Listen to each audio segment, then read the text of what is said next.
My Mill leaned in close at my own wedding reception and whispered, "Enjoy tonight, sweetheart. It's the last time my son will ever choose you."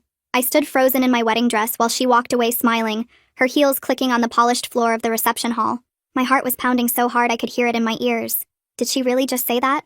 On my wedding day?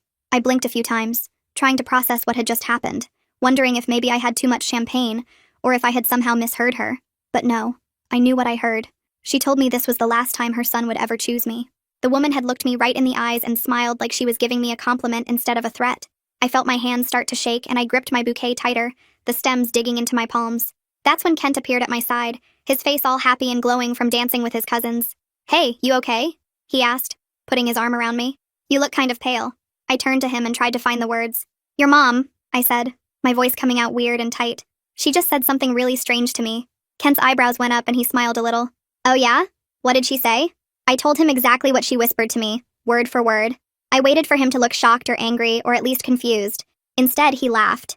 Actually laughed. "Babe, that's just her dry humor," he said, shaking his head like I was being silly. "She does that to everyone. She probably thought she was being funny. You know how she is." I wanted to argue. I wanted to tell him that there was nothing funny about what she said, that the look in her eyes was cold and serious, that I knew the difference between a joke and a warning. But it was our wedding day. People were watching. The photographer was waiting to take more pictures. So I just nodded and let him pull me back onto the dance floor, telling myself that maybe he was right. Maybe I was overthinking it. Maybe his mother was just weird. I wish I had trusted my gut that night instead of trusting him. Over the next few weeks, strange things kept happening. Little things at first. Things I could almost explain away if I tried hard enough. Kent and I would make plans for the weekend. Maybe dinner at a nice restaurant or a movie we both wanted to see. And then suddenly those plans would change. "Oh, my mom needs help with something," he would say. Or, "Dad wants me to come look at his car." Always some excuse, always last minute. Then there were the family dinners. I would find out about them after they already happened. Kent would come home smelling like his mother's cooking, and I would ask how his day was, and he would casually mention that he had dinner with his parents. "You could have invited me," I said once, trying to keep my voice light. "It was just a quick thing," he said. "Besides, you had work." But I didn't have work that day. I had told him in the morning that I was off. He just forgot. Or maybe he didn't forget at all. The phone calls were the worst part, though. Kent would be talking on his phone in the other room, his voice low and quiet, and the second I walked in, he would say something like, "Okay, talk to you later," and hang up. Every single time. "Who was that?" I would ask. "Just my mom," he would say. Or, "Just my dad checking in." But why did he need to end the call the moment I appeared? What were they talking about that I couldn't hear? Every time I brought up feeling left out, Kent had the same answer. "Priscilla, you're being paranoid," he would say, giving me that look like I was being crazy. "My family loves you. They just need time to warm up. You know how close we are. It's an adjustment for everyone." He made it sound so reasonable. He made me feel like I was the problem, like I was the one making things weird by noticing all the weirdness. I started to doubt myself. Maybe I was being too sensitive. Maybe I was expecting too much too soon. Maybe I just needed to be patient and let them accept me in their own time. I wanted so badly to believe that. I wanted to believe that my husband loved me, and his family would eventually love me too. I wanted to believe that the woman who whispered that threat at my wedding was just playing some strange game I didn't understand. But then I found the group text. It was an accident, really. Kent had left his phone on the kitchen counter while he took a shower, and it lit up with a notification. I wasn't trying to snoop. I just glanced over and saw the preview of the message. It was from his mother, and the text said something about the timeline. I felt my stomach get tight. I picked up the phone and looked at the screen. The group chat was called Operation Fresh Start. The members were Kent, his mother, and his father Jeremiah. I was not included. I was not even mentioned. I scrolled through a few messages, my hands shaking again like they did on my wedding night. They were talking about me. They were making plans. Plans that I was clearly not supposed to know about. I heard the shower turn off and I quickly put the phone back exactly where it was, my heart racing so fast I thought I might throw up. When Kent came out of the bathroom, I smiled at him like nothing was wrong.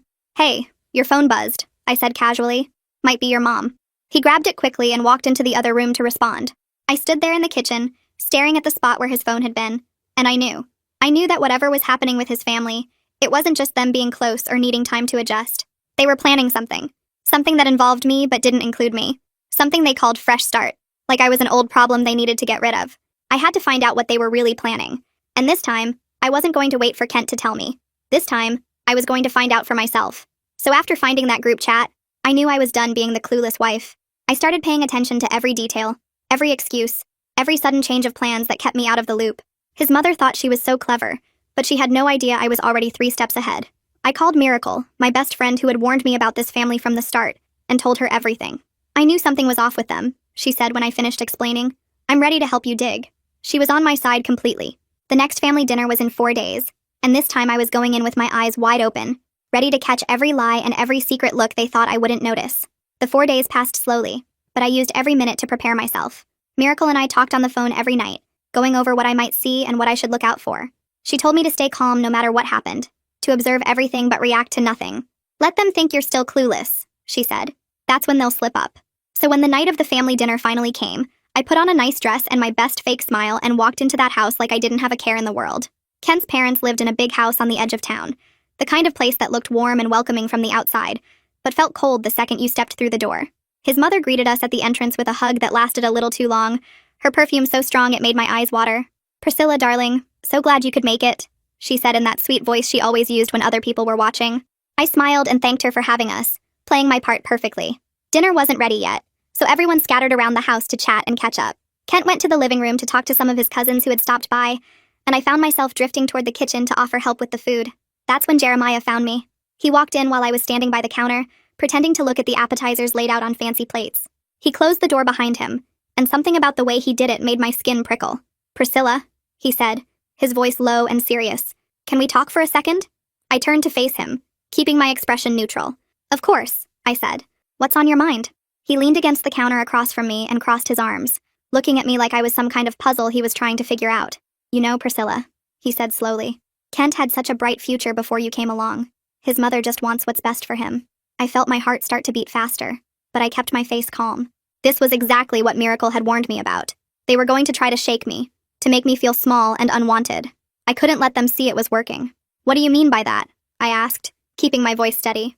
Jeremiah smiled, but it wasn't a kind smile. It was the kind of smile someone gives you when they think they know something you don't. He stepped closer and patted my shoulder like I was a child who needed guidance. "Some women are builders," he said. "Others are distractions. Figure out which one you are." Then he walked out of the kitchen like he hadn't just basically called me a problem in his son's life. I stood there for a moment, my hands gripping the edge of the counter so hard my knuckles turned white. A distraction. That's what he thought I was. Not a partner, not a wife, not someone who loved his son, just a distraction that needed to be figured out and dealt with. I wanted to scream. I wanted to march into that living room and tell everyone what he had just said to me, but I remembered what Miracle told me. Stay calm. Observe. Let them slip up. So I took a deep breath, fixed my smile, and walked back out to join the others like nothing had happened. The rest of dinner was tense, at least for me. Everyone else seemed perfectly happy, laughing at jokes and passing dishes around the table. Kent sat next to me and held my hand a few times, which would have felt nice if I didn't know what I knew. His mother kept looking at me across the table with this little smile on her face, like she was waiting for something. I ignored her and focused on eating, counting down the minutes until we could leave. But the night wasn't done with me yet. After dessert, Kent's mother caught me in the hallway as I was coming out of the bathroom. She stepped in front of me, blocking my path, and reached into her pocket. "Priscilla, dear," she said in a low voice, "I want to give you something." She pulled out a small white card and pressed it into my hand. I looked down at it. It was a business card for a divorce attorney. The name was printed in fancy letters with a phone number and address underneath. I stared at it, not believing what I was seeing. "Just in case you ever need options, dear," she said, her voice dripping with fake sweetness. "I keep these handy." I looked up at her, and for a second I couldn't even speak. She was smiling at me like she had just given me a gift, like she was doing me some kind of favor. "Why would I need this?" I finally asked, my voice coming out rougher than I meant it to. She tilted her head and gave me a look of fake concern. "Marriage is hard, sweetheart," she said. "Not everyone is cut out for it. I just want you to know you have options if things don't work out." Then she patted my cheek like I was a child and walked away, leaving me standing in that hallway holding a business card for a divorce lawyer that my own mother-in-law had just given me at a family dinner. My hands were shaking again. I shoved the card in my pocket and went to find Kent. He was in the living room, laughing about something with his father. I pulled him aside, away from everyone else, and showed him the card. "Your mother just gave me this," I said, trying to keep my voice quiet but firm. "She told me to keep my options open." Kent looked at the card, then looked at me, and his face did this thing where it went blank for a second before he put on a confused expression. "Priscilla, come on," he said. "She was just being prepared for anything. You know how she is. She probably has cards for everything. Plumbers, electricians, whatever." "A divorce attorney?" I said, not believing what I was hearing. "She gave me a divorce attorney's card and you think that's normal?" Kent sighed like I was exhausting him. "You're making something out of nothing," he said. "She wasn't trying to upset you. She just thinks about the future a lot. It's not personal." I wanted to argue. I wanted to shake him and ask him how he could possibly think this was okay. But he was already walking back toward his family, leaving me standing there with the card still in my hand. I felt so alone in that moment, surrounded by people who were supposed to be my family now, but who clearly saw me as an outsider, an inconvenience, a problem to be solved. We left not long after that. The drive home was quiet. Kent hummed along to the radio like everything was fine while I stared out the window and thought about everything that had happened. His father had called me a distraction. His mother had handed me a divorce attorney's card. And Kent had dismissed both things like they were nothing, like I was crazy for being upset. When we got home, I told him I was tired and went to bed early. But I didn't sleep. I lay there in the dark, listening to Kent move around in the other room, and I thought about what Miracle had said. Let them slip up. Keep watching. The truth would come out eventually. I must have dozed off at some point because I woke up to the sound of Kent's voice coming from the hallway. He was on the phone, speaking quietly, but not quietly enough. I crept out of bed and moved toward the door, pressing my ear against it to listen. Mom, I told you. Give me 6 more months, he was saying. I'm working on it. My blood went cold. Working on what? What was happening in 6 months? What was he planning that his mother needed updates about? I heard him say a few more things I couldn't quite make out, and then he hung up. I quickly got back into bed and pretended to be asleep when he came into the room. He climbed in next to me and fell asleep within minutes, snoring softly like he didn't have a care in the world. But I lay there awake for hours, my mind racing, my heart pounding. 6 more months? He was working on something. And whatever it was, it involved his mother. And it definitely involved me. I wasn't paranoid. I wasn't making things up. My husband was planning something with his family, something they had been working on since before we even got married. And I was going to find out exactly what it was before they had a chance to finish it. So after hearing my own husband say he was working on it, like our marriage was some problem to solve, I stopped playing nice. I started screenshotting everything, saving every text, every comment his parents made that they thought was so innocent. Miracle helped me set up a folder of evidence that would make a lawyer proud, organized by date and topic so nothing could be twisted or explained away. Kent's mother kept smiling at me like she had already won, patting my hand at dinners like I was some charity case she was tolerating until the right moment. She had no idea I was building a case while she was busy building schemes. The big family reunion was coming up in 2 weeks, and every single relative would be there. And I could not wait to see her face when the truth came out in front of everyone she was trying to impress. The reunion was still 2 weeks away, but I wasn't just sitting around waiting. I was digging. Every chance I got, I was looking for more proof, more evidence, more pieces of the puzzle that would show everyone exactly what kind of people Kent and his parents really were. One night, Kent fell asleep on the couch with his laptop still open on the coffee table. He had been working late a lot recently, or at least that's what he told me, and I guess he was too tired to close it before he passed out. I sat there for a few minutes just watching him sleep. This man I had married, this man I thought I knew, and I felt this weird mix of sadness and anger that I couldn't quite explain. Then I looked at the laptop. The screen was still lit up, showing his email inbox. I knew I shouldn't look.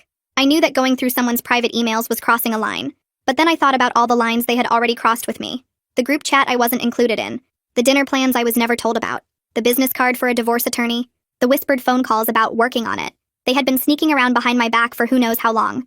Maybe it was time I did some sneaking of my own. I picked up the laptop carefully, making sure not to wake him, and carried it into the kitchen.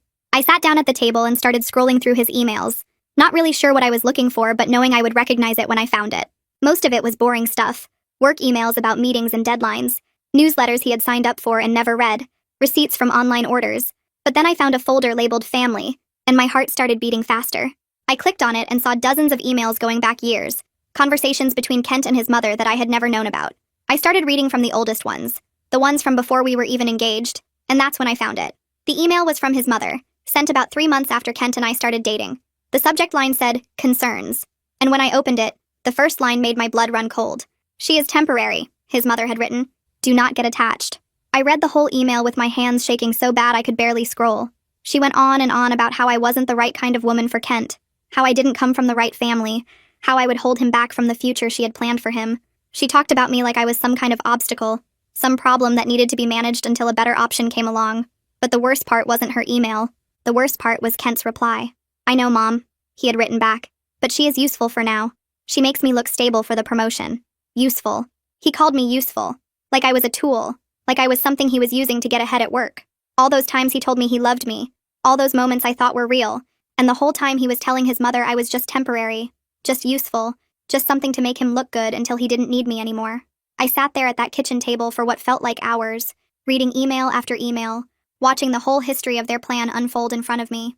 His mother would send suggestions about how to manage me, how to keep me happy enough to stay but not so attached that it would be hard to get rid of me later. Kent would respond with updates, telling her things were on track, and that I didn't suspect anything. They talked about me like I wasn't even a person. They talked about our relationship like it was some kind of business deal. I forwarded everything to myself. Every single email, every conversation, every piece of proof that showed exactly what they had been doing. My hands were shaking the whole time. but I made sure to send copies to my personal email, to Miracle's email, to a backup account I had made just in case.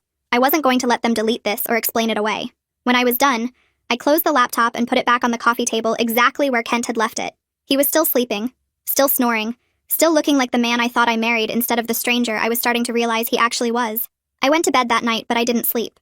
I just lay there staring at the ceiling, thinking about everything I had just read, feeling like my whole life had been a lie. The next morning, I called Miracle and asked her to meet me for coffee. I couldn't tell her this stuff over the phone. I needed to see her face, needed to know that someone else was hearing this and understanding how bad it really was. We met at a little coffee shop near her apartment, one of those places with mismatched chairs and art on the walls. I got there first and sat in the corner, clutching my phone with all the screenshots I had taken. When Miracle walked in and saw my face, she knew right away something was wrong.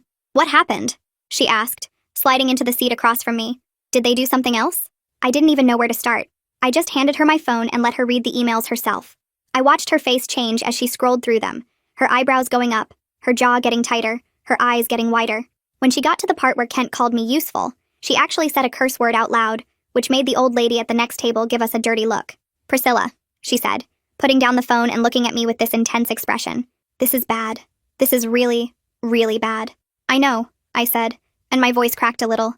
But part of me keeps thinking, maybe I'm overreacting? Maybe I'm reading too much into it? Maybe there's some explanation I'm missing? I needed her to tell me I wasn't crazy. I needed someone to confirm that what I was seeing was real, that I wasn't just being paranoid like Kent always said I was.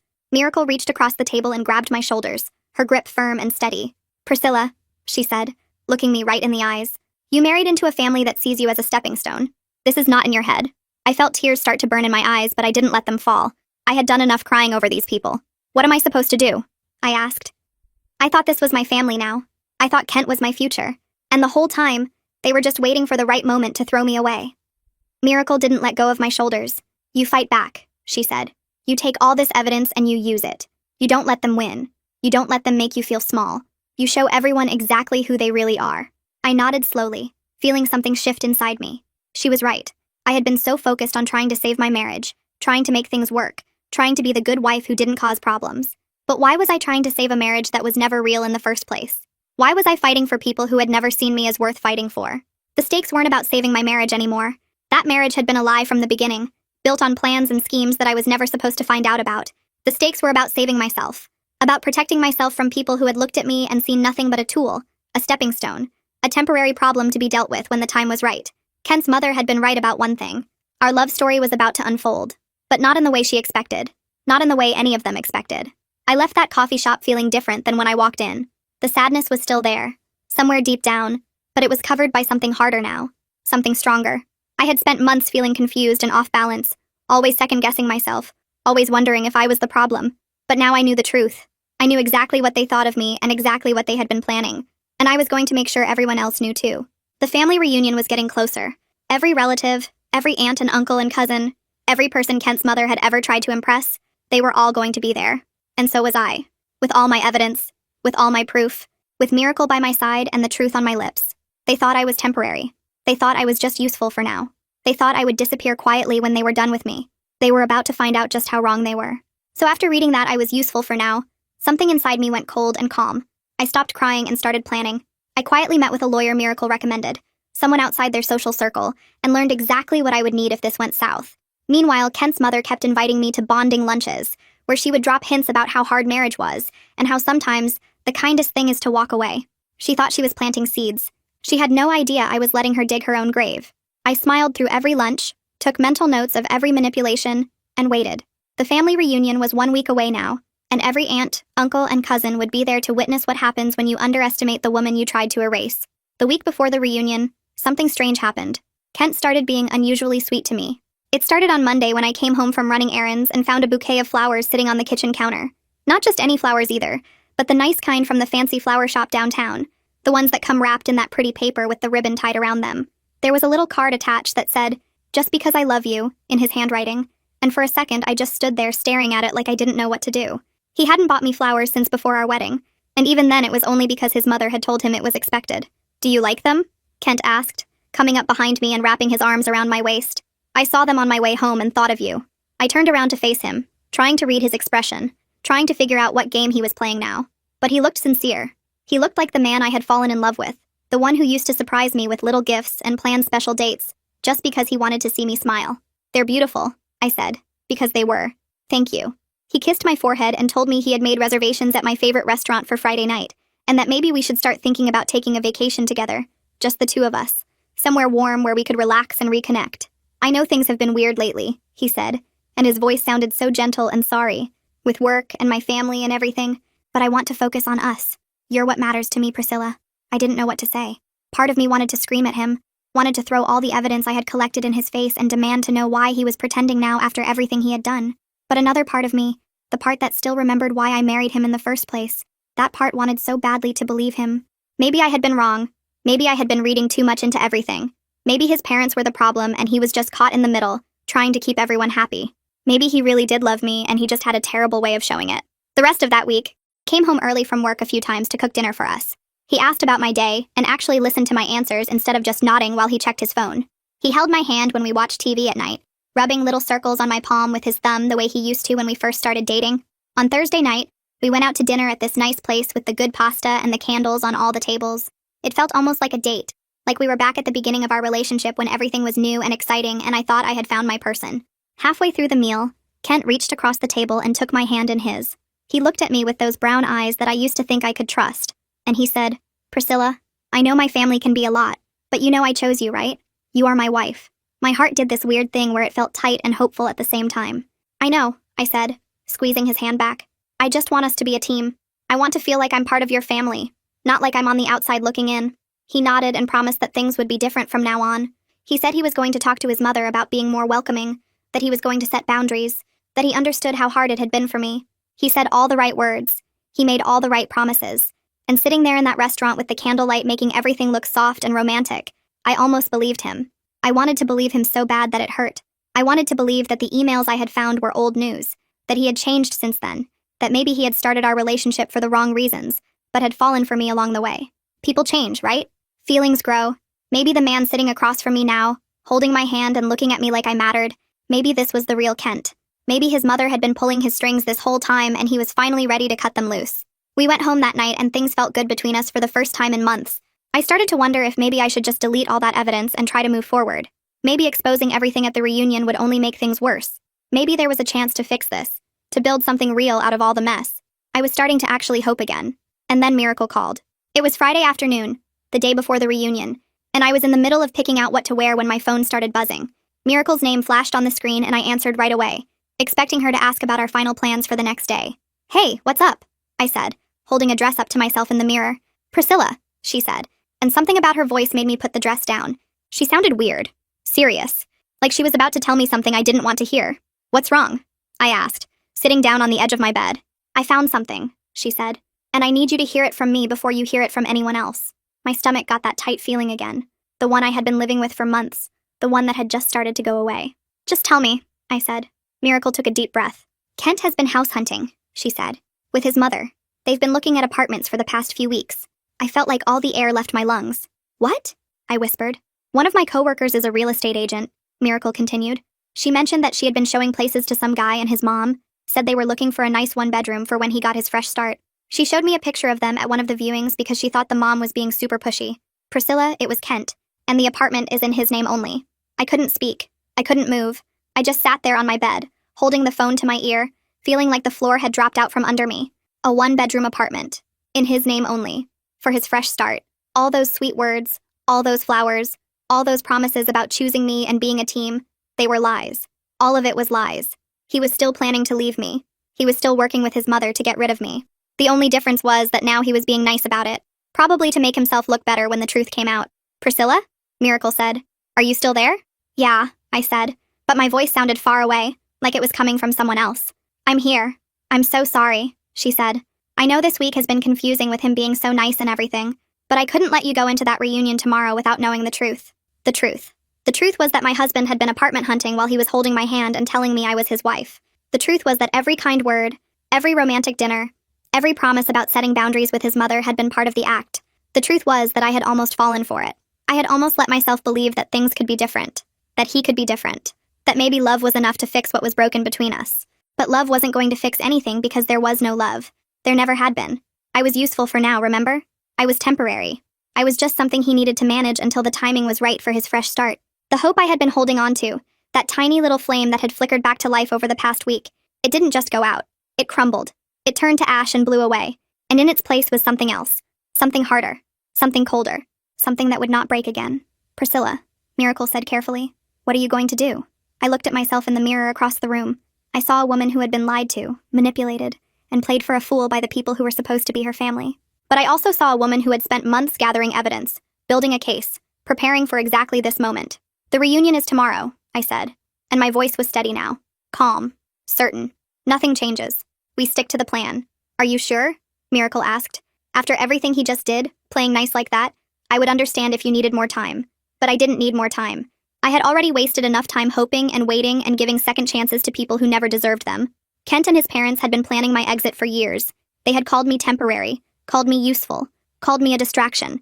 And now my dear husband was looking at apartments for his new single life while buying me flowers and promising me vacations. They thought they could smile to my face while stabbing me in the back.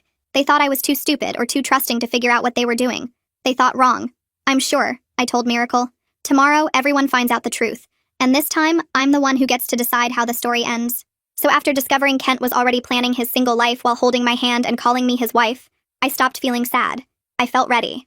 I spent the next 3 days gathering every piece of evidence into a single presentation on my laptop. Emails, texts, screenshots of the apartment listing, the business card his mother had given me.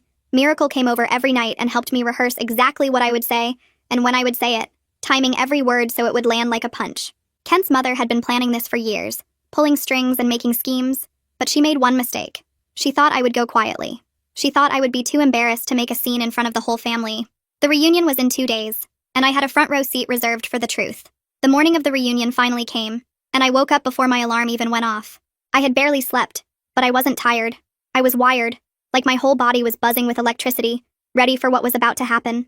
I got out of bed quietly and started getting ready, picking out the outfit I had chosen days ago, a nice blue dress that made me feel strong and put together. I did my makeup carefully, taking my time, making sure I looked like someone who had her life under control, because I did. For the first time in months, I knew exactly what was coming, and exactly what I was going to do about it. I was in the bathroom putting the finishing touches on my hair, when Kent appeared in the doorway. He was still in his pajamas, his hair all messy from sleep, and he had this look on his face that I couldn't quite read. Hey, he said, leaning against the doorframe. Can we talk for a second? I kept my eyes on the mirror, adjusting a strand of hair that didn't really need adjusting. Sure, I said. What's up? He was quiet for a moment, like he was trying to figure out how to say whatever he was about to say. Then he took a breath and said, I was thinking maybe you should stay home today. I stopped what I was doing and looked at him in the mirror. Stay home? I repeated, keeping my voice calm and curious. Why would I do that? Kent shifted his weight from one foot to the other, looking uncomfortable. It's just, you've seemed really stressed lately, he said. And my mom mentioned she was worried about you. She thinks maybe all the family stuff has been too much, and maybe it would be better if you took the day to rest. His mom was worried about me. Right. His mom who had given me a divorce attorney's card. His mom who had called me temporary. His mom who had been helping him look at apartments for his fresh start. She was so worried about me that she wanted to make sure I wasn't there when she pulled off whatever final move she had planned. I turned around to face Kent, and I smiled at him. Not a fake smile, not a forced smile, but a real one. Because in that moment, I realized just how scared they all were. They could feel that something was different about me, that I wasn't the confused and desperate wife I had been a few weeks ago. They didn't know what I had found or what I was planning, but they knew something was wrong, and their solution was to try to keep me away from the reunion entirely. That's so sweet of you to worry about me, I said, my voice light and easy. But I wouldn't miss this for the world. I watched his face as I said it, and I saw exactly what I expected to see. His expression flickered, just for a second, with something that looked a lot like panic. His eyes got a little wider, his smile got a little tighter, and I could practically see the wheels turning in his head as he tried to figure out what to do next. Are you sure? He asked, and there was a nervous edge to his voice now. I really think you should take it easy. There will be other family events. I'm sure, I said, turning back to the mirror to finish my hair. Your whole family is going to be there. I want to see everyone. Besides, your mom has been planning this for weeks. It would be rude not to show up. Kent stood there for another few seconds, like he was trying to think of something else to say, some other excuse that would convince me to stay home. But I didn't give him the chance.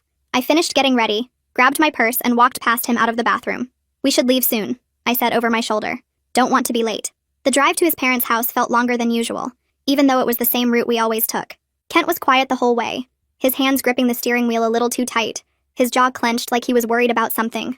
I sat in the passenger seat and looked out the window, watching the houses go by, feeling calmer than I had felt in months. When we pulled up to the house, there were already a bunch of cars parked along the street. The reunion was in the backyard, and I could hear music and voices coming from behind the house. It sounded like a party, like everyone was having a good time, like this was just another happy family gathering. I got out of the car and smoothed down my dress, then walked toward the front door with Kent trailing behind me. His mother was waiting at the entrance, wearing a fancy dress and a big smile that didn't quite reach her eyes. "There you are," she said loudly, throwing her arms open for a hug. "I was starting to think you weren't coming." I stepped into her hug, letting her wrap her arms around me, smelling that same strong perfume she always wore. And then she leaned in close to my ear, so close that no one else could hear, and she whispered, "Last chance to bow out gracefully, sweetheart." I felt a chill go down my spine, but I didn't pull away. I didn't flinch. Instead, I leaned in even closer and whispered back, "I wouldn't dream of missing your big moment." I felt her whole body stiffen. I pulled back from the hug and looked at her face, watching her eyes narrow as she tried to figure out what I meant by that. For just a second, I saw something flicker across her expression, something like confusion or maybe even fear. But then she smoothed it over with that fake smile of hers and stepped aside to let us in. "Well," she said, her voice a little strained now, "make yourselves at home." Kent and I walked through the house toward the backyard, passing relatives I barely knew and neighbors I had only met once or twice. Everyone was smiling and chatting, eating food from the big buffet table, drinking lemonade and iced tea from plastic cups. It looked like the perfect family party. It looked like something out of a magazine. I wondered how many of these people knew what kind of woman was hosting them. I wondered if any of them had ever seen the real her, the one who whispered threats at weddings and handed out divorce attorney cards like party favors. We had barely made it into the backyard when Jeremiah appeared out of nowhere, stepping in front of me with that same serious expression he always had. "Priscilla," he said, putting his hand on my arm, "can I borrow you for a minute? I think we should talk." I knew exactly what he wanted to talk about. He wanted to try one more time to convince me to leave, to give up, to accept my role as the temporary distraction who wasn't worth fighting for. He probably had a whole speech prepared about what was best for Kent, about how sometimes the kindest thing is to walk away, about how I should think about my own future instead of clinging to a marriage that wasn't working, but I wasn't interested in hearing it. "Actually, I was just about to find my friend," I said, gently pulling my arm away from his grip. "She said she would be here early to help set up. Maybe we can talk later?" Before he could respond, I was already moving, weaving through the crowd of relatives, heading toward the back corner of the yard where I could see a familiar face. Miracle was standing by the dessert table, exactly where we had planned, and she was not alone. Next to her was a projector on a small stand, the kind they use in offices for presentations. It was pointed at the big white fence that ran along the side of the yard, the same fence that would be visible from almost anywhere in the backyard. And sitting on the table next to the projector was my laptop, already open, already connected, already loaded with everything we had put together over the past weeks. When Miracle saw me coming, her face lit up with a smile that was equal parts nervous and excited. "You made it," she said, pulling me into a quick hug. I was starting to get worried. "I almost didn't," I said, glancing over my shoulder to make sure no one was listening. "Kent tried to convince me to stay home. Said his mom was worried about me." Miracle rolled her eyes so hard I thought they might get stuck. "Of course she did," she said. "She probably wanted to do the whole reunion without you, so she could tell everyone her version of the story first. Get ahead of whatever she thinks you might say." I nodded, looking at the laptop screen. At the first slide of the presentation we had spent days putting together, it showed a screenshot of that very first email, the one where his mother had called me temporary and Kent had agreed I was useful for now. "Is everything ready?" I asked. "Projector works, laptop is charged, slides are loaded," Miracle said, checking off items on her fingers. "I borrowed this thing from my job and told them it was for a community event, which is technically true, I guess. This definitely counts as a community service." I almost laughed at that. Almost. But I was too focused on what was about to happen, too aware of all the people around me who had no idea what was coming. Kent's mother was on the other side of the yard, talking to a group of older relatives, probably telling them all about how wonderful her son was, and how proud she was of her family. Jeremiah was watching me from across the lawn, his arms crossed, his face suspicious, and Kent was by the buffet table, pretending to look at the food but really keeping one eye on me, probably wondering what I was up to. They all thought they had won. They all thought I was just going to stand here and smile and play my part until they were ready to throw me away. They had no idea that everything was about to change. Miracle squeezed my hand and gave me a look that said she was ready whenever I was. I took a deep breath and squeezed back. It was time.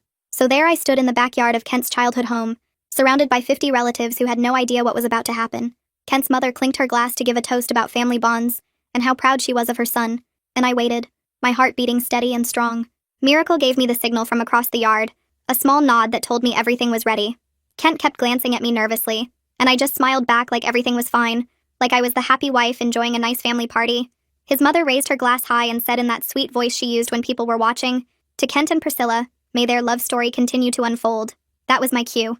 I stood up and walked over to the dessert table where Miracle had set up the projector, connected my laptop with hands that did not shake, turned to face the crowd of confused relatives, and said loud enough for everyone to hear, "Actually, I have a toast of my own," and a slideshow. It was showtime. The projector hummed to life and the first slide appeared on the white fence, huge and bright and impossible to ignore. It was a screenshot of that email, the one that had broken something inside me when I first read it, and now everyone in the backyard could see it too. His mother's words were right there in black and white for the whole family to read. "She is temporary. Do not get attached." And right below it was Kent's reply. "I know, Mom, but she is useful for now.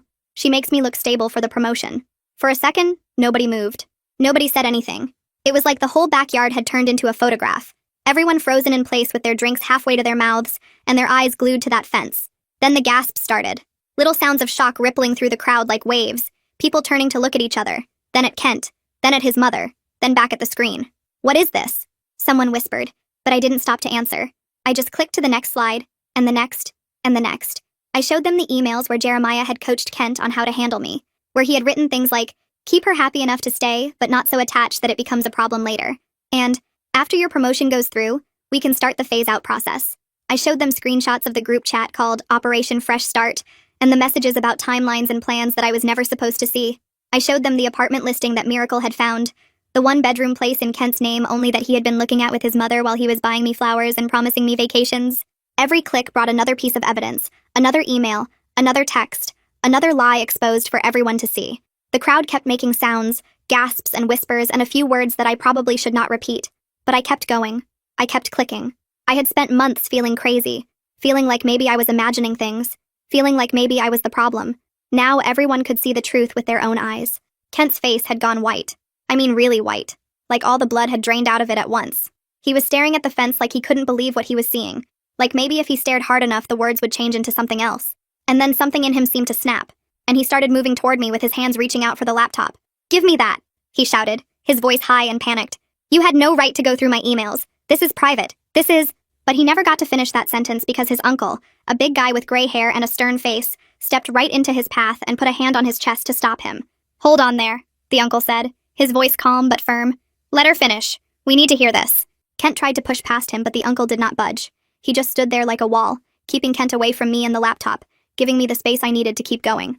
"Uncle, you don't understand," Kent said, his voice getting desperate now. "She's twisting things around. She's making it sound worse than it is. Mom, tell him." But when everyone looked at Kent's mother, she was not the calm and put-together woman who had been giving toasts about family bonds just a few minutes ago. Her face was red and blotchy, tears streaming down her cheeks, and she was pointing at me with a shaking finger. "You little snake!" she screamed, her voice cracking.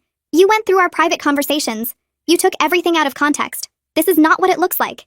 Tell them all that this is not what it looks like." She was looking around at her family, at all the aunts and uncles and cousins who were staring at her with shock on their faces, and she was begging them to believe her. But then her own sister, a woman who looked a lot like her but with kinder eyes, stepped forward and shook her head slowly. "Margaret," she said, and her voice was cold in a way that made the whole backyard go quiet.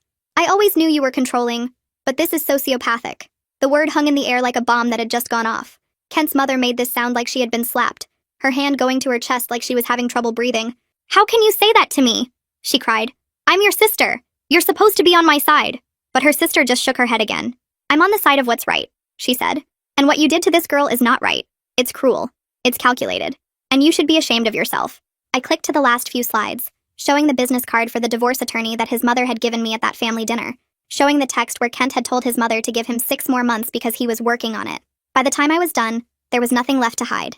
Every scheme, every lie, every manipulation was out there for the whole family to see. The backyard was completely silent now, except for the sound of his mother crying and Jeremiah trying to comfort her, telling her it would be okay, that they would figure this out, that the family would understand once they had a chance to explain. But the family did not look like they wanted explanations. They looked like they had just found out that people they loved and trusted had been hiding something ugly underneath all those smiles and Sunday dinners. 3 of Kent's cousins walked over to me one by one, young people around my age who I had only met a handful of times at events like this. The first one, a woman with curly hair and kind eyes, took my hands in hers and said, "Priscilla, I am so sorry. I had no idea they were doing this to you. This is awful." The second one, a guy who looked like he might be around Kent's age, shook his head and said, "I always thought something was off about the way they talked about you, but I never imagined it was this bad. You deserve so much better than this." The third one, a younger girl who couldn't have been more than 20, actually hugged me and whispered, "My aunt has always been mean, but I never knew she could be this evil. I'm really glad you showed everyone the truth. I thanked them all, feeling this weird mix of relief and sadness and something else I couldn't quite name. It felt good to finally be believed. It felt good to have people on my side, people who could see what had been done to me and understood that I wasn't crazy or paranoid or making things up. But it also felt heavy, knowing that this family was never going to be the same after today, knowing that I had been the one to tear the curtain back and show everyone what was hiding behind it. Then Kent's grandmother walked over.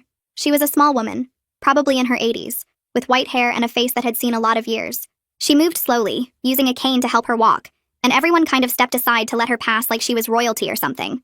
She stopped in front of Kent's mother and just looked at her for a long moment, not saying anything, just looking. "Mom," Kent's mother said, her voice shaky and small. "Mom, please, you have to understand. I was just trying to protect Kent. I was just trying to make sure he had the best life possible. I was just—" "Stop," the grandmother said, and even though her voice was quiet, it cut through all the noise like a knife. "Just stop talking." Kent's mother closed her mouth, more tears running down her face, her whole body shaking like she was falling apart from the inside out. The grandmother shook her head slowly, her eyes sad and disappointed in a way that seemed to hurt more than any angry words could have. "You are a disgrace," she said. "I raised you better than this. I taught you to treat people with kindness and respect, not to scheme and manipulate and throw away a young woman like she's garbage. I am ashamed of you." Then she turned and walked away, not looking back, leaving Kent's mother standing there with her mouth open and her face crumbling. I had never seen anyone look so completely destroyed. All her power, all her schemes, all her plans and manipulations, none of it mattered anymore. Her own mother had just called her a disgrace in front of everyone she had ever tried to impress. I looked for Kent and found him standing alone by the fence on the far side of the yard. He wasn't trying to argue anymore. He wasn't trying to explain or defend himself or grab the laptop. He was just standing there with his arms hanging at his sides, looking at the ground like he couldn't bring himself to meet anyone's eyes. His family was looking at him like they had never seen him before, like they were trying to figure out how the person they thought they knew could have done the things they had just seen on that screen. His cousins who used to joke around with him at parties were keeping their distance. His aunts and uncles who used to pat him on the back and tell him how proud they were whispering to each other and shaking their heads. Even Jeremiah had stopped trying to comfort his wife, and was just staring at his son with this expression that I couldn't quite read, somewhere between anger and disappointment, and something that might have been shame. Kent was alone, completely and totally alone, surrounded by his own family but cut off from all of them, standing in the middle of everything he had tried so hard to protect, and watching it fall apart around him. Miracle appeared at my side and put her arm around my shoulders. "You did it," she said quietly. "It's over." I nodded, but I couldn't stop looking at Kent. Part of me expected to feel happy, to feel like I had won, to feel satisfied that justice had been served, and the bad guys had gotten what they deserved. But mostly I just felt tired and sad and ready for this whole thing to be done. "Let's go," I said, closing my laptop and tucking it under my arm. "I don't need to be here anymore." Miracle nodded and we started walking toward the side gate that led to the front of the house. People moved out of our way as we passed, some of them reaching out to touch my arm or whisper words of support, others just watching with wide eyes like they still couldn't believe what they had just witnessed. I didn't look back at Kent. I didn't look back at his mother or his father or anyone else. I just kept walking, one foot in front of the other, heading toward the gate and the street and whatever came next. Behind me, I could hear voices rising as the family started to react, people arguing and crying and demanding explanations. But that wasn't my problem anymore. That was their mess to clean up, their lies to untangle, their relationships to repair or break apart. I had done what I came to do, and now it was time for me to leave this family behind.